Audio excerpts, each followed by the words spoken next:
welcome to Morse's Math Morsels with another great problem. This one states, find the two positive values of x such that the sum of any two of these three integers is a perfect square. Perfect square meaning some integer multiplied by itself, and perfect squares begin with 1, 4, 9, 16, 25, and so forth. That is, negative 4 plus 29 must be some square number. Negative 4 plus x must be some other square number. And finally, 29 added to that same x must be some square number. Doesn't matter what the square numbers are, they can be different, just as long as they're perfect positive square numbers.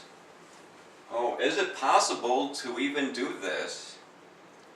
Is it even possible to find any values of x such that the sum of any pair of those is indeed a perfect square? And the answer is yes. So, think it over for a few seconds. What's a good strategy for approaching this? I can give one hint if you want to try to work it out before going on. One value of x will be between 0 and 50. The other value of x will be somewhere in the 200s. Well, that's about all I'll give in the hints for time being. We could use trial and error. X is going to be a positive integer, so I could start at x equals 1, but then 29 plus 1 is 30, which is not a square number. We could try x equals 2. And negative 4 plus 2 is negative 2, and that's not a square number. Try x equals 3. No, 29 plus 3 is 32, it's not a square number. Well, that could be tedious. We don't know how many more x's we'll need to try out before we hit the perfect squares for each of these two expressions. Is there a better way, a more efficient way? Well, I'm looking at the negative 4 and a 29. That is a perfect square, so we've accomplished at least 1/3 of the task. We found one pair that's a perfect square. Oh, that had to be a given.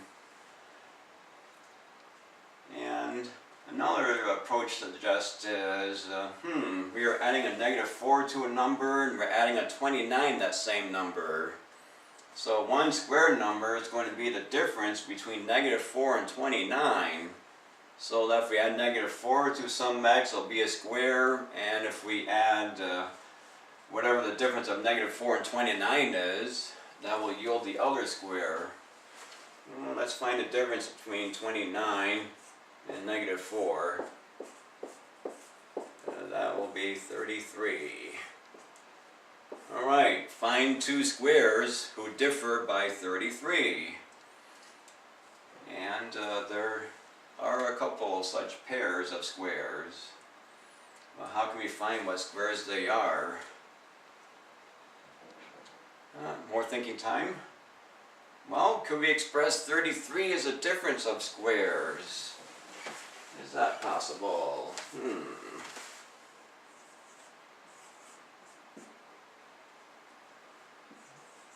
Let's see, I don't know, 33 can equal some square of a minus square of b, which equals 33, or more conventional notation, a squared minus b squared is 33. And something I learned some time ago was to factor 33. 3 times 11 equals 33. Add the 3 and the 11 to get 14 and take half of 14. I call this average, which will be 7. So I'm able to use this 7 and make this a 7 squared. Now what's the difference between 7 and either 11 or 3? Well, it is 4 apart from either of those numbers. I'm going to let my b squared be the 4, 7 squared minus 4 squared is 49, minus 16 is 33. Oh, so accomplished one task. I found two square numbers, 49 and a 16, which are 33 apart. So I'm going to do a little erasing. Let that stay up there a few more seconds.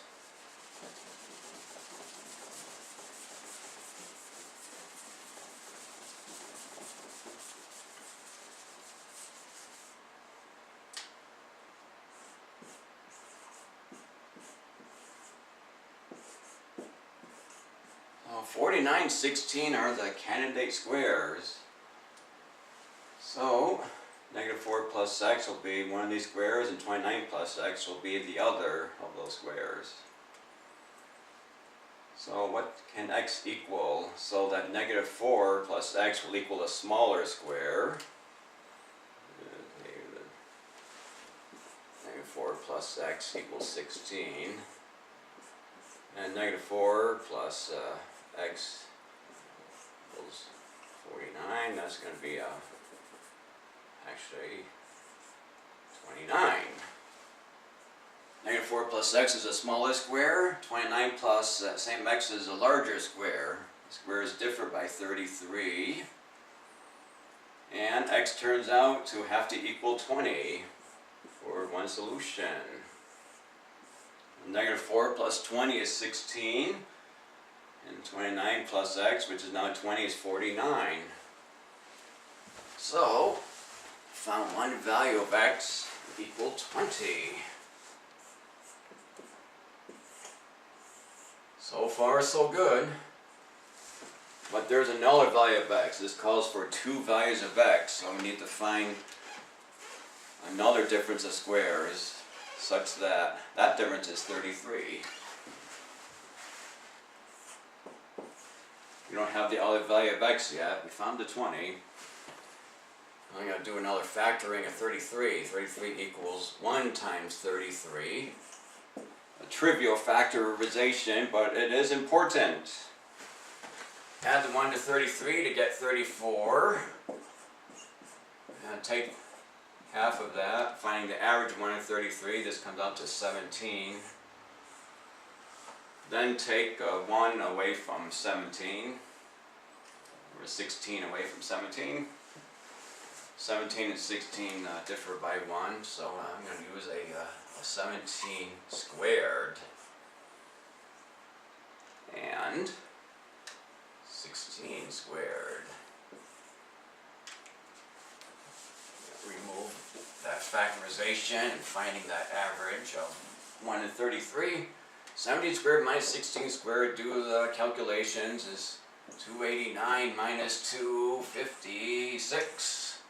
Equals 33, sure enough. So, we have found two other square numbers whose difference is also 33.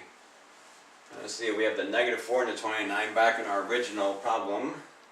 So negative 4 plus some number must be 256, and then 29 plus that same number must yield the larger square, 289. So x will equal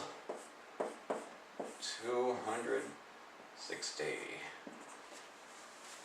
And negative 4 plus x, 260 is 256. And finally 29 plus x, which is now 260, equals 289. So we have found the other value of x. Well, there's our solution. X can be 20 or 260 only. And you're welcome to try to find any other values of x that are positive whole numbers, but I could not. To recap, adding either 20 or 260 to the negative 4 yields a square number of 16 or 256. And finally adding 29 and x yields either 49 or 289. So we have solved the task. We found the values of x such that the sum of any two of these these three integers is a perfect square. Thanks for viewing.